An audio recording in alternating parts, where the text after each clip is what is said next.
விக்ரம்-1 rocket விண்ணில் பாய்ந்து வரலாற்று சாதனை. இஸ்ரோ தலைவர் மற்றும் ஸ்கை ரூட் நிறுவனங்கள் கூட்டாக பேட்டி. இந்திய விண்வெளித்துறையில் புதிய மைல்கல்லாக தனியார் பங்களிப்போடு உருவான விக்ரம்-1 ராக்கெட் ஸ்ரீஹரிகோட்டாவிலிருந்து வெற்றிகரமாக விண்ணில் செலுத்தப்பட்டது. இந்த வரலாற்று சிறப்புமிக்க வெற்றியை தொடர்ந்து இஸ்ரோ தலைவர் நாராயணன், இன்ஸ்பேஸ் தலைவர் பவன்குமார் மற்றும் ஸ்கை ரூட் நிறுவனர்கள் செய்தியாளர்களை சந்தித்து பேசினர்.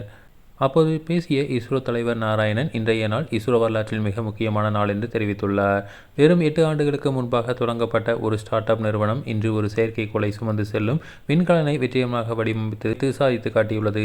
முழுவதும் இளைஞர்களை கொண்ட அந்த குழு ஒரு அரிய சாதனையை நிகழ்த்தியுள்ளது என்று பாராட்டிய இஸ்ரோ தலைவர், இந்த நிதியாண்டில் மட்டும் மொத்தம் 7 ராக்கெட்டுகளை விண்ணில் செலுத்த திட்டமிட்டுள்ளதாகவும் அடுத்த 2 மாதங்களுக்கு மற்றொரு ஏவுதல் இருக்கும் என்றும் தெரிவித்துள்ளார். ராக்கெட் ஏவுதல் தள்ளி வைக்கப்பட்டதற்கான காரணம் குறித்து இன்ஸ்பேஸ் தலைவர் பவன்குமார் மற்றும் ஸ்கை ரூட் நிறுவனர் பரத் ஆகியோர் விளக்கமளித்தனர்.